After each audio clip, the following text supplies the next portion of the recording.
Welcome everybody listening in today. My name is Nalini Cook and I'm Head of Global Research at ISC Research.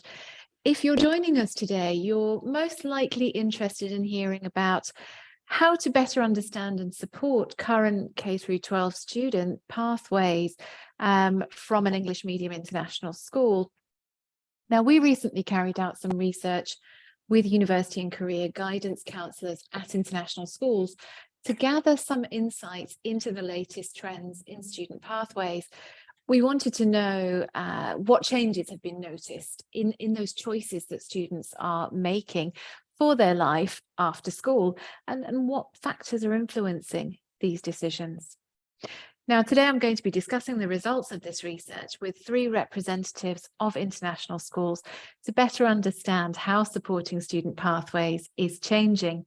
So without further ado, I'd like to welcome our panel who've kindly agreed to join us today. Zholan Zhao is Head of University and Careers Counselling at Dulwich International High School, Zhuhai in China. Nia Stateva is Career Counsellor at the American English Academy in Sofia in Bulgaria. And Harriet Burrows is the Head of High School at Green School Bali in Indonesia. Thank you all for making the time for us and for joining us today to share your thoughts on the research we've done recently. I'd like to start firstly by asking each of you in turn just to give us a very quick brief overview of your school and tell us a little bit about the college counselling team who are supporting students with their future pathway plans. Harriet, if I can come to you first, please. Hello everybody. Good evening from Bali. And yes, coming from representing Green School Bali, which is part of a family of schools now actually, and we have a Green School in New Zealand and in South Africa, and we are part of the EIN family too. But Green School Bali is an holistic education school from 3 years old all the way through to 18, and our mission statement is a community of learners making our world sustainable. And it's not just words, we really live into that with our own living curriculum, in which students aren't just working for a grade, they're working for experience, they're working for skills and values. In terms of our pathway support, I'm obviously the head of high school, but we also have a pathways counsellor, and we also have a Green School Foundation that works with our local scholars. So we're around 40 different nationalities at our school, so it's very diverse in what our students are looking for post the high school experience. So, yeah, happy to be here and to meet you all. Thanks, Harriet. Zholan, let me come to you next. Hi, good evening, everybody. Hello from China, Zhuhai. I'm the head of the counseling from Dulwich, Zhuhai. Dulwich, Zhuhai is also part of the EIN group. We are A-level international school with most of our students from mainland China. We have students from 15 years old to 18 years old, from year 10 to year 13. And nearly all of our students are looking for go overseas for university.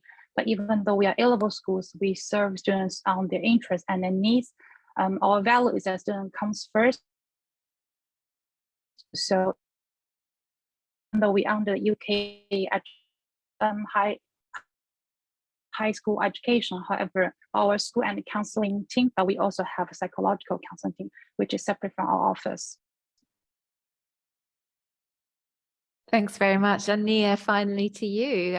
Can you tell us a little bit about your school and the careers or college counselling offered there? Nia, could you unmute yourself? Sorry. Yeah, sorry.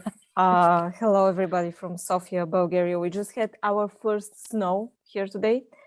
And it's very pretty around the American English Academy. We are a day co-educational school. We start from kindergarten through preschool, elementary, middle school, and high school. Our main program of education is the US core curriculum, and we also offer Bulgarian diploma program. All the students follow the American curriculum, but the Bulgarian students, for those speaking Bulgarian, they can also follow the Bulgarian program, which means those students graduate with 2 diplomas. Our main language of instruction is English. I work particularly with the high school students, starting even in grade 8, but mostly grade 10, 11, and 12, helping them not just apply to universities, but also decide on careers, figure out what kind of careers there are in the world, what kind of things you can do with the degrees that you're looking into pursuing. And it's my third year, so I don't have that many graduates behind me, but I think that there's still a substantial number. Fantastic. Thank you. Thanks very much. Well, Nia hinted there at how early one starts working with students. It's not a final exit year process when looking at future pathways. So let's start by focusing on the choices of students aged 13 to 15. We're going to be sharing some insights from our research in the slides throughout the discussion today, and I'll highlight some of those key data points for those who prefer to listen in. Could we have the next slide, please? So although the vast majority of international students, of students attending an international school move on to senior final years, our research suggests that actually approximately 8% of 13 to 15-year-olds are making alternative choices. The most popular alternative routes mentioned in our survey include vocational training, apprenticeships, online courses, internships, and indeed gap years. So a question for our panel today to kick off is, have you noticed more 13 to 15-year-olds choosing alternatives to the traditional examinations pathway in your school? And if so, what do you think is inspiring this? Harriet, let me come to you first. Thank you. I was grinning then because we actually don't have that traditional examination at our school. We kind of are similar to a North American institution, but like I said earlier, we have our own curriculum, and actually it goes towards a capstone. Interestingly, in our school, I think some students are seeking out some kind of standardized examination, but part of our program are things such as internships. So once a week, they can choose to go into an internship if they wish, and if they have that connection on island or even virtually. And I do think that's an important bit that's shifting, is the access to opportunities has really changed for 13 to 15-year-olds, whether that be work experience or internships or volunteerism, is that they kind of found throughout the COVID pandemic of a way to activate and be welcomed into those spaces that perhaps before felt like you had to wait till you graduate to get there. I think also that shift towards building portfolios for learners, like they really are looking for those opportunities to add that into their portfolio of who they are, which they can then use later for whatever their pathway is, but actually kind of saying yes to opportunities right now. Thanks. It's very interesting. Nia, what's your experience here with that earlier age range of perhaps 13 to 15-year-olds and the pathways that they're taking? To be honest, in Bulgaria, it is not possible for this age group, 13, 15 years old, to drop out of school and choose a more vocational sort of life, so to say. And by Bulgaria, I mean probably the whole region, but also I mean the international students that we have. Maybe it's just a typical thing for the region, but people here, students here, they complete the full 12 years of education. It is very rare, very unlikely that somebody is going to drop out of school.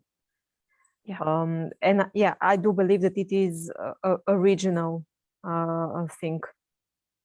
I think you've got similar, Jolan, right? Sorry, yeah, it's in that, because I know that you start at a later point. I think you've got 15 to 19-year-olds at your school.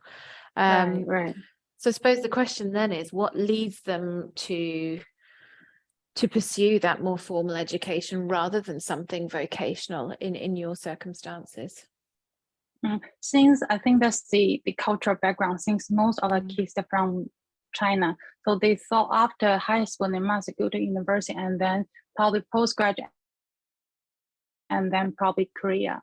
But however, like start from year 12, actually we offer some career opportunity for the students to do some we do not call it internship because they're under 18 the age to work. So we offer them some work experience opportunity. Since the is working with the big group in industries, including real estate, education, probably everything in Zhuhai.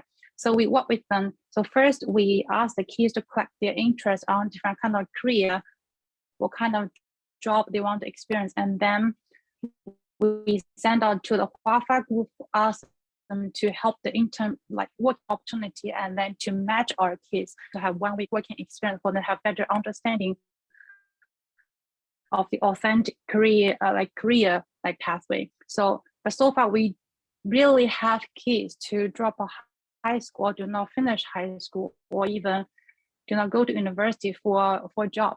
We have some kids from Korea or Singapore or Taiwan, China to go for military training. However, very, very rare our kids go to work.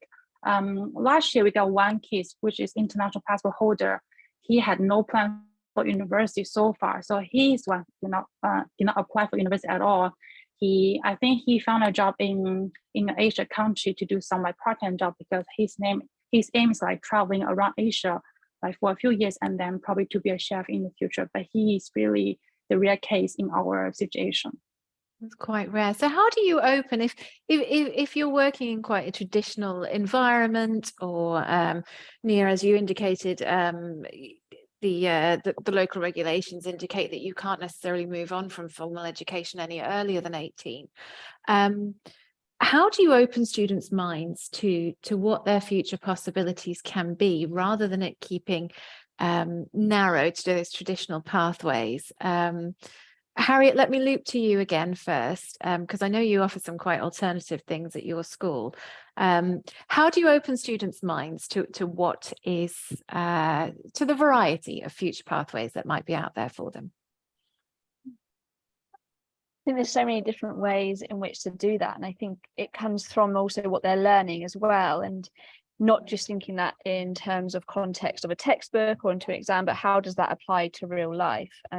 Even with the speakers that come to visit a school, you know, in this final week we have an artist and activist, a climate litigation lawyer, and a National Geographic photographer.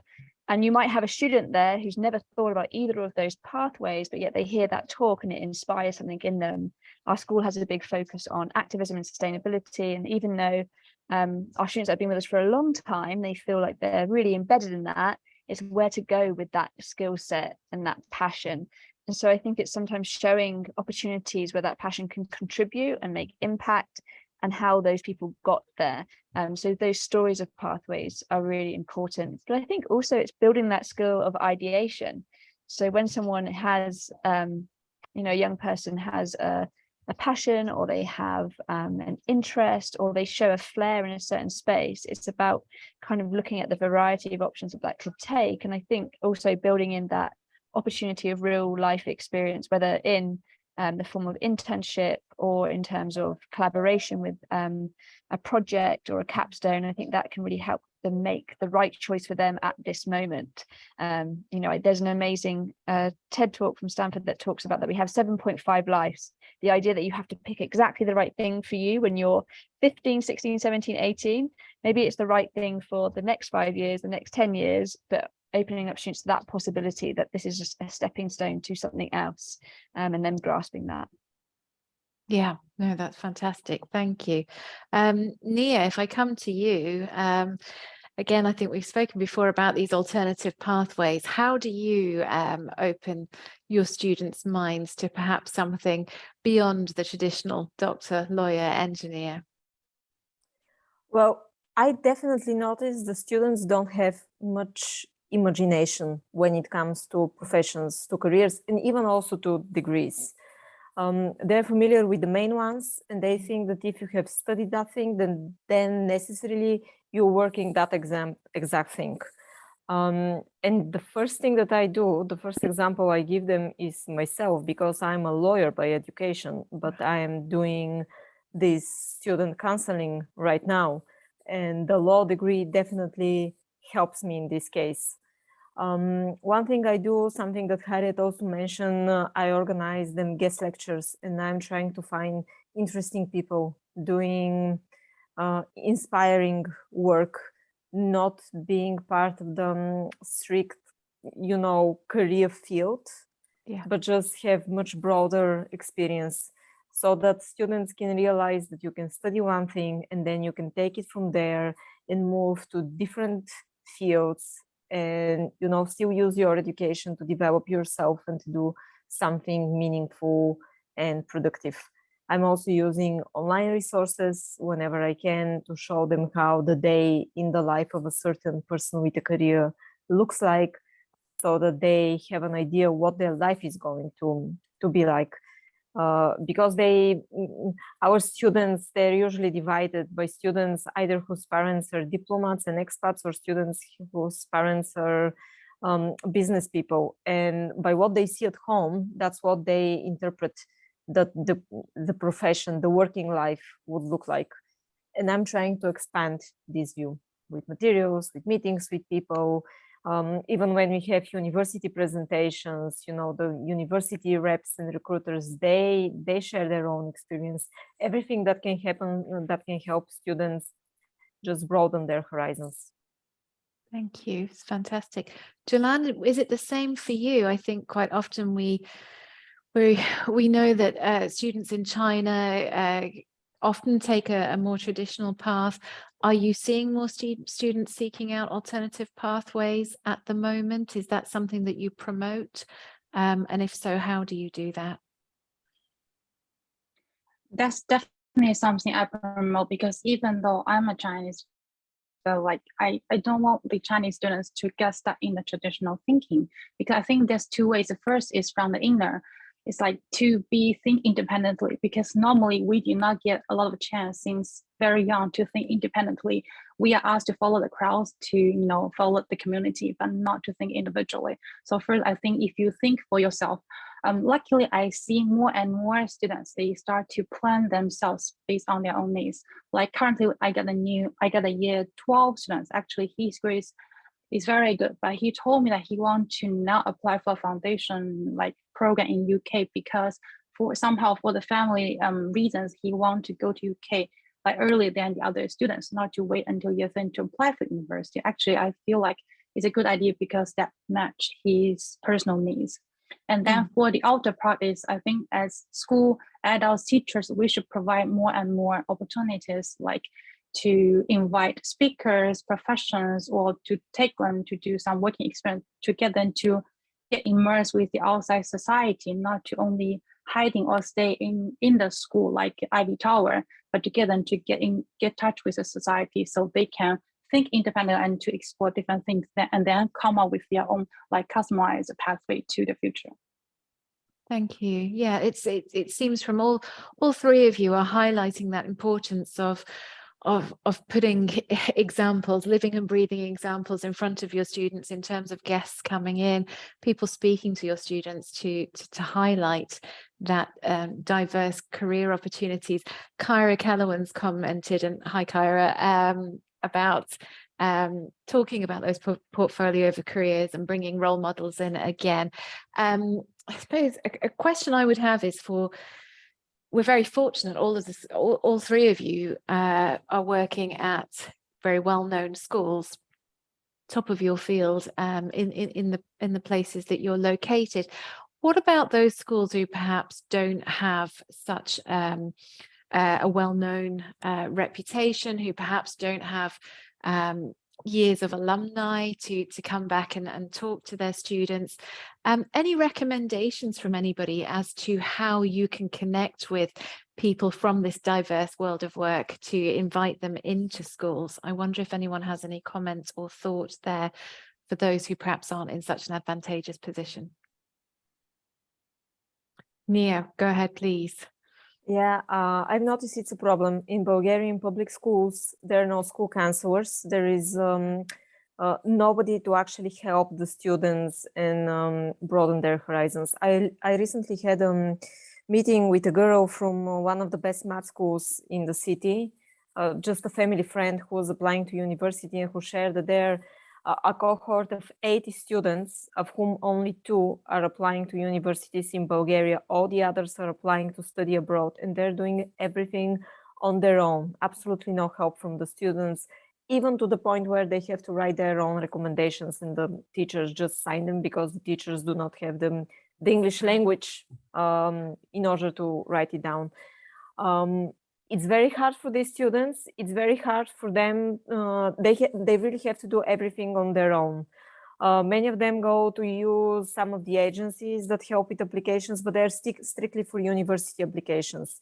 But here I should actually praise the teachers from the Bulgarian public schools who are passionate and motivated enough and are able to find people whom they can also invite to speak to their students, to bring them to events, to do everything they can to broaden their ideas without this costing anything additional, because obviously public schools cannot afford it.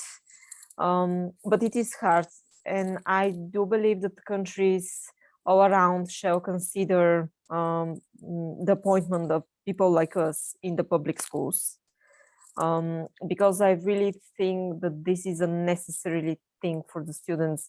You know, if the students develop better, then the country is going to develop better in the future. It's all interconnected. So the more, arguably a sort of a joint approach there where exactly, perhaps so either international or local schools can work together with international schools. So the more a country is investing in this kind of field, the better it is for the country itself. Yeah, thanks. Harriet, over to you. Yeah, I think Nia talked about this a bit earlier. I think some of the best stories you can get are from teachers. You know, not everybody in the teaching team wanted to become a teacher, and they've often had different ways of getting there. So I think also it's about holding or empowering the teachers to share that story and to kind of then act as mentors to some students. I think that, you know, often you can find in any school that connection point between a student, and when they finally hear like, oh, like my teacher actually was like on his way to be a professional skateboarder, and then suddenly now he teaches me philosophy. Like, how did that happen? Those stories are really, really important in there. I saw that there was a comment there as well. Also, the parent community. Even if the parent community is sharing a story of struggle or a story of like, I wish I'd known this, those are all useful kind of narratives that can help the student bodies in kind of opening their minds and their eyes, and also bringing some reality to the situation. Yeah, that's great. Thank you. I'm going to move us along because we don't actually have that much time, and I've realized we are already having such an interesting conversation, but I'd like to move on to talk about slightly older students, those that majority of final year students, as most of you have indicated, choose to go on to higher education, college or university, etc. Liz, if you could move the slides along for me, please, Juan. Interestingly, you should now be able to see, yep, there we go, the insights from our survey participants suggesting some shifts in university destinations. Notably, we had some students staying closer to home post-COVID and making decisions aligned with their cultural ethos, for example, staying away from political controversies or areas where they weren't happy with the local politics. And the research also suggests that those factors are increasingly prevalent when making the decision to continue to university. Nia, can I come to you? Is this what you're seeing in your school? Is it reflective of university destinations and where students are going from Sofia? Truth be told, the COVID and recent events in Ukraine definitely have an impact over the students' decisions. Last year, I had a 12th grader who initially, when I met him and he was still 11th grade, he was completely certain he was going to the States. Last year, in the beginning of 12th grade, he said, no, miss, I'm staying here. Like, I cannot live through another lockdown, another pandemic or something happening without me being able to go back to my family. And then he said, if I'm in Europe, I can walk home, but if I'm in the States, I cannot swim the ocean. So that's why he actually decided to stay in Bulgaria. The kids are smart about it, I should say. We constantly make comments that they're nonstop on their phones and so on and so on, but sometimes they do positive stuff on their phones, and that's it. when it comes to reading the news and being familiar with different situations around the world, which do guide their choices. Our students are also triggered by Brexit, for instance, Brexit and the fact that right now tuition fees in the UK are going higher for them, and they're not liking this, and they're asking, why should I pay so much more when just 2 years ago it wasn't like this? So I'm gonna go to another university. Why should I go to the UK? They're not even in the EU anymore. So yeah, students are social minded, so to say, and they do make their choices based on smart decisions. Yeah, thank you. Thanks. What part do you think university and college rankings and league tables play in student decision making? I know we touched on this briefly when we met for a quick chat the other day. We were talking about what's more important, the ranking of a university or the subject, or is it the destination itself that's the deciding factor? I'm going to come to all of you because it was so interesting to hear from you all in the past. But Jalan, let me come to you first today. What are the prime decision-making processes of students at your school? Is it the ranking of a university? Is it the subject matter? Is it the destination?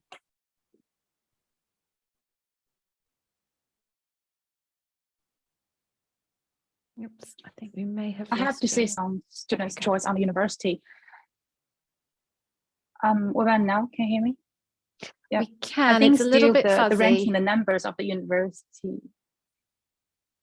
How about now? Is it? Yeah, you're good now. You're good. Yeah, sorry. Continue. Yeah. Okay, great. I mean, still the number, the ranking of the university and the course affect a lot on students' decision to the university and to the country, even though we keep explaining, how you really see those numbers, because you look at different ranking, the university can rank differently, or whether the factor to influence ranking is really something, and then we check them to really see, what does those ranking means and what's the significance for you to see those rankings. And by more and more we see, the students can really see something significant beyond the ranking. For example, like the quality of the life there, student satisfaction about university, like employment rate, or about like the whether they're gonna enjoy the weather, the life there. And because I think most of our students, they never lived or studied overseas, so they have some misunderstanding about a certain country. Sometimes they feel like this country sounds too sensitive, so I want to go to that country as well. But again, back to like probably the beginning, the question we talked about, to think independently. If they think to themselves independently and know the university well, I think they should be able to make wise decisions on the university and destination. We have counseling class to different kind of higher education system in different country, and then we talk about different universities beyond the ranking, so they can have a better choice. I can show you an example. Last year we got one student who eventually go to UBC in Canada. He transferred to us from a UK high school. I still remember when he transferred us at year 11, he came to me, have a conversation about the university pathway. He said that he really likes he really enjoys his life in UK, so he wants to go back for university. He got a lot of friends there. He was a very, very active boy, good at sports and everything, like sociable boy here. But after he applied to different university, because of the pandemic, actually we are promoting that we suggest students to apply to different countries, because in the end, probably something will affect. So he applied both to UK and Canada. He planned to go to the UK at the beginning, but later on, probably the end of year 13, he came back again, just say, probably I will choose Canada this time. I will change my mind, because this time I want to go to somewhere I don't know anybody. So away from my family and my friends, because I want a space and a country or a place where I can just explore myself. And I feel like the university in that country can offer me more opportunity than the other university, which is probably more conservative. And then this year he sent a message to me to say he really feel like he made a great decision because he learned a lot of it. Well, that's fantastic. An interesting change in motivation as well. Nia, is that similar to what you're seeing with the students at your school? Is it all about university rankings? Are they rather prioritizing subject matter or destination? Well, I have to say that with us, it usually starts first destination, then subject, then ranking being the of lowest interest. And then this changes, especially for students, excellent students who realize their potential. At some point, they start looking more into the rankings. Now, I always explain to them that rankings, they accumulate many things. And by looking into a ranking, you should be sure that this university is actually the best for you. It might be the best in the world, but it doesn't mean that it's the best for you in terms of what kind of person you are, what type of aspirations you are, and so on and so forth. You know, the Ivy Leagues are always going to take the main positions of the rankings, but they're research-based. It's expected that you are a bookworm, you want to read a lot, that you want to focus your time on research. Most of my students are rather practically oriented. So I usually suggest sometimes a lot, actually, Dutch universities that are very more practically oriented. But usually at some point, the students and the parents also, they always check out where the university stands in terms of ranking. But yeah, the first point is usually the destination. Last year, I had a student who came to me and he said, Miss, I want to be somewhere where there are palm trees. I know it sounds funny, but you know, I want to be somewhere there are palm trees. And I said, okay, you want to be somewhere where it's warm. And that's, you know, that's a valid point. That's what makes you feel good. So we actually started it from there and we found a wonderful university, both high in the rankings, there are palm trees, there is the degree he wants to do, but it's a good first spot for research, you know, to get it from somewhere, to see yourself where you want to live. And then when it comes to the degrees, because usually my students apply to different universities, but with the same degrees, you know, there might changes in the names, but it's the same thing. In order to choose, I make them check carefully the information about the staff on the website of the university and Google the staff members and actually choose the best place, the best degree for them based on the staff members, the people who are going to teach them. What have these people done? And to what extent this thing that they have done can actually help the students in their future life. Oh, that's an interesting and good for them to be aware of that. Helps open those pathways once again. Harriet, similar for you at school? Yeah, I think the school itself has a really big role to play in this, and how you celebrate your alumni and the message that you put out into the world. So if your message is that a certain percentage of your students go to certain types of schools, then that does play on the student's mind, and that does lead to this type of competitiveness or even idea of what's good and what's not. And that can be really subtle. You know, when I think about sharing stories from our alumni in assemblies or to our seniors, I try and mix it up. So there's students that either, you know, have gone to certain universities, students that are doing employment or internships or traveling or doing any other kind of entrepreneurship, just so that it kind of gives that range of perspective of what is out there and where they can aim for. One thing, interestingly for us, we saw a massive shift away from America and Canada and towards Europe. Europe is now, I would say, the most popular destination for our students. And I think part of that is a real love of languages and wanting to go somewhere to like build a new language, but also community. It's something that we talk a lot about with our students, is not just the course, but also does the university have a community that they feel they'd fit into, that they'd flourish in, and that they could make impact and contribute to. So, you know, I think about one of our students, she was really into advocating for gender equality, but also against gender-based violence. And she ended up going to a school to study literacy, but then also was really active in her community around safety for women. And so I think it's like finding the spaces in which they feel that they can, like I said, make an impact and contribute in some way. So that's kind of part of the conversation, but also finding the place where the course is going to be something that they show up for. They're going to get out of bed for and they're going to turn up to. So really kind of looking into that piece. But yeah, really interesting for us. We used to be very like Canadian destination, and just in the past maybe 2 years that Europe has become the popular one. There's been an interesting shift, I think, in the popularity of Europe, particularly the Netherlands. That's certainly what the research showed us, although the UK, the US and Canada are still the big three. But let's look a little bit more at subjects and what students are choosing for university. If I could have the next slide, please. Our research showed that there is no obvious change really in the popular choices of university degrees.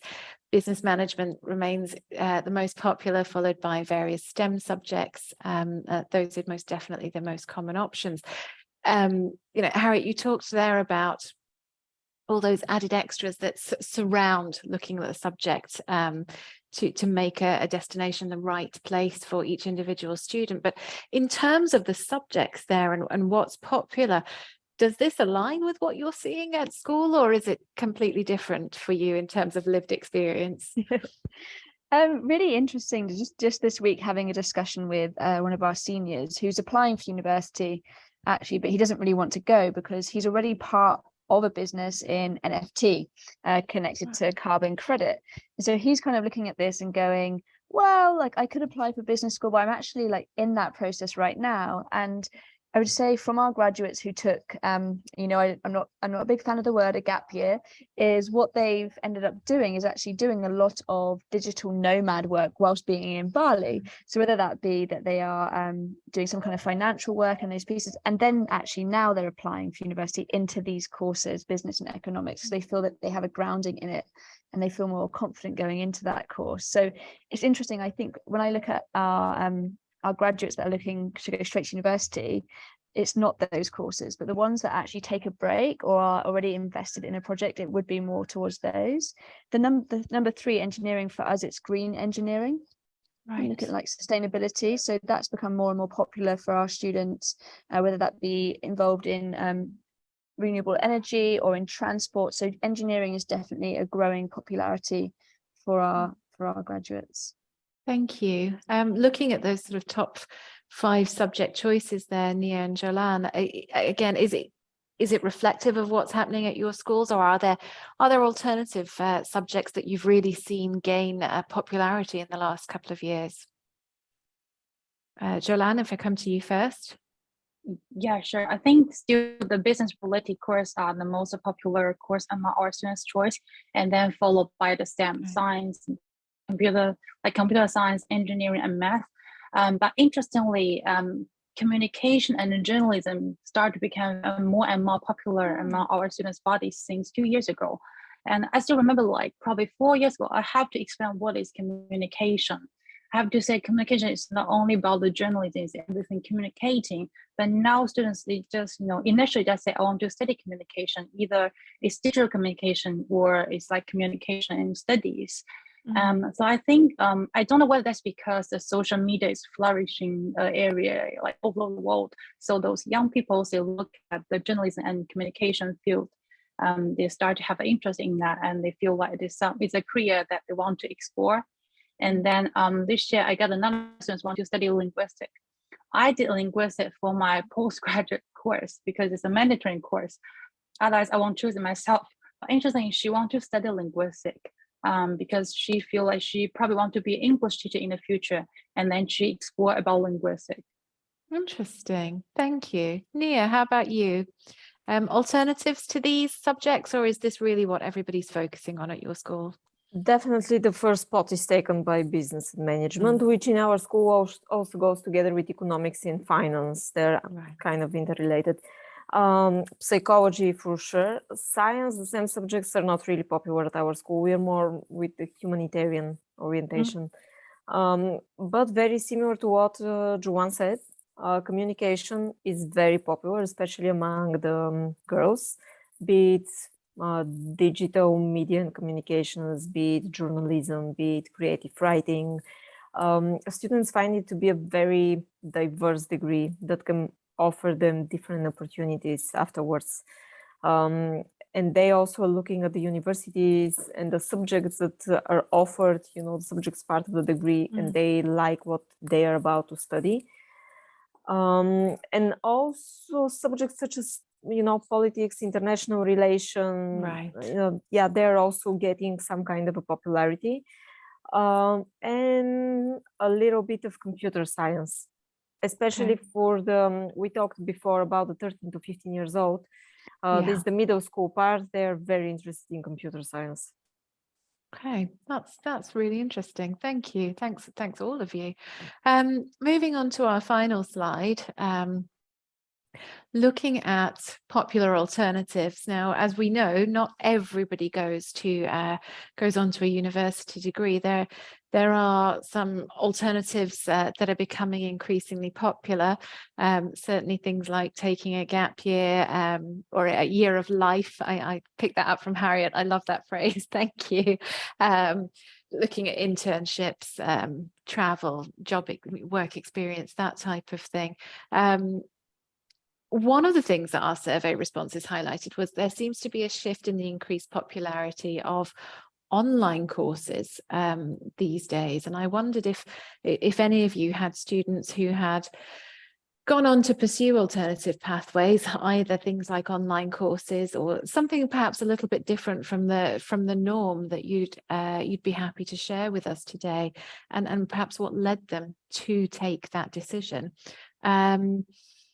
Jolan, could I come to you first? Normally, our students will not have a plan for a life year. They just something happens, so they have to have a life year. But I think I do observe that for those students, like accidentally have a life year, they learned a lot, they grow a lot. Some of them, they probably do arm training, or some of them traveling around the country, and then they see the society, and then they think to themselves, because we are a UK high school, everybody wear the same uniform, everybody follow the same rules. They really do not have a lot of chance really to think to themselves to be different, to be special. So I do see some of them take a life year to grow and to be themselves. And then I also see students to take a gap year because the personal health issues. But after that, the parents come back to me, does it because the students herself encountered some healthy issues. After she recovered, she got interested in the Chinese medicine. So study with it very, and I feel happy for her, because I do not think go overseas alone for a young girl is a good idea for her. Like internship, and I do have a student who went for university for the first year. He feel highly depressed, and then very, very much pressure, because all the university students that were very, very hard. Like he got lost because, except for studying, he feel like he lost his life. So he took a gap year, the second year of his university, and then to come back to Zhuhai to do some internship, because he feel like he need to really to see the world, to see the job market. He was studying finance. He feel like probably the society or the real working experience can teach him more than the knowledge he learned from the class.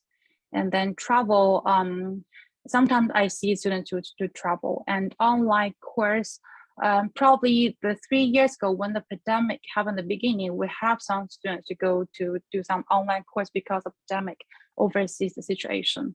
Yeah, that's pretty much the Thank you. I situation love here the in my story of school. how the student you were talking about who got into Chinese medicine because of her own experiences. That's fantastic.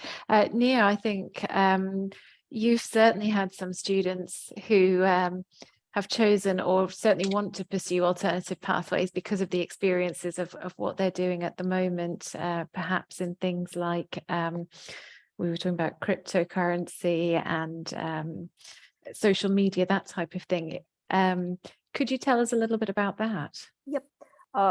First, just a quick note, gap years are not really popular in our school, country-wise as well.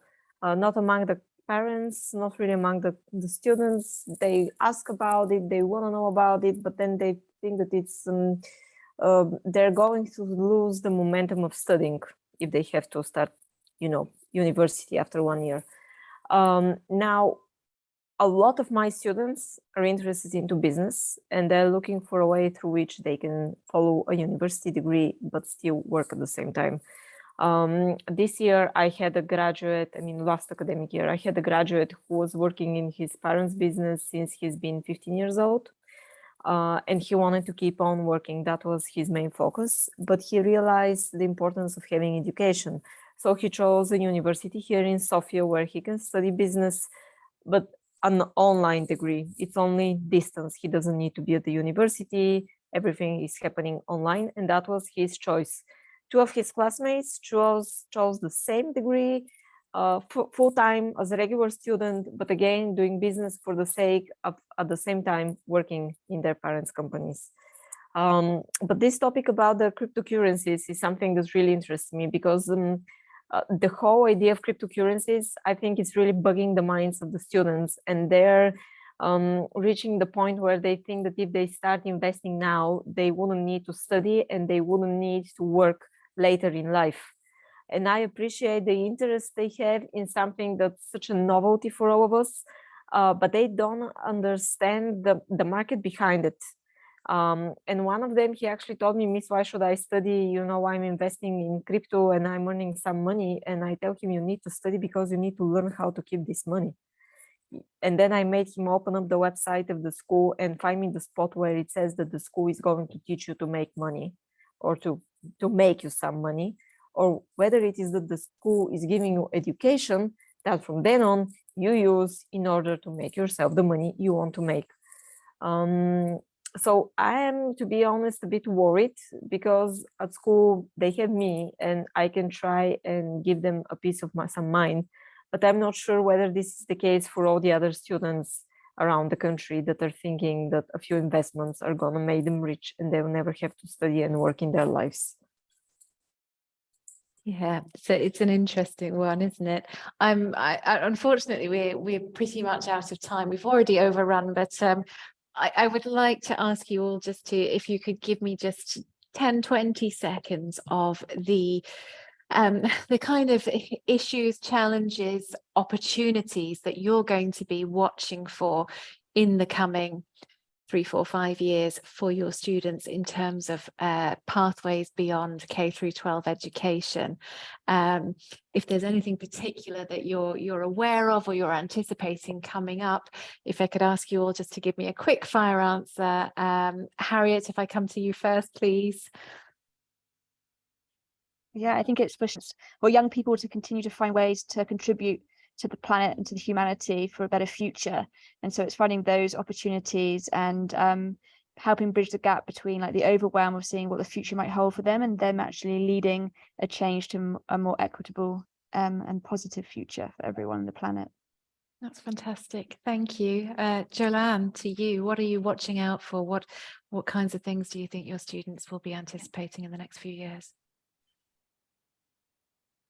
You know, I just hope like whatever pathway all of my students going to take in the future, I hopefully those pathways can benefit my students for long-term run, not only for them to get the degree, not only for them to learn some knowledge, because knowledge is probably what turn out to be wrong in the future. I want those pathway or experience to be significant for their life. Okay, thank you. So we've got contributions to the earth. We've got that long-term vision and looking at perhaps a little bit beyond the world of work. And Nia, your thoughts? I will be focusing on two things. First is all the students I have who have parents with businesses behind them. I want these students to realize that they still need to choose their own pathway. You might have a business behind it. This doesn't mean that you need to do this. I want them to open their minds and be ready to actually do something on their own. And the other thing would be for me to stress on the importance of education and knowledge as being the only thing that stays. Everything happens. You might lose your home, your family, your money, your pets, your friends, everything. But what you have learned, it always stays in your mind. At the end of the day, this is the only thing that remains. Thank you. So that vision beyond perhaps traditional parental expectations and the value of education. Thank you everyone for joining us today. Thank you to all three of my panelists. It's been a really insightful discussion. I'm only sorry we could probably easily run for another hour. There's been a lot of good practice shared. Plenty of conversations still to be had around these emerging trends and perhaps the future of pathways for our students in international schools. Please feel free to reach out to myself or to any of our panelists if you have any further questions or would like to chat anything through further. I think we're all available on social media. Thank you again for listening in, and to my panelists. Until the next time, thank you. Thank you. Goodbye. Thank you, everybody. Bye-bye. Thank you.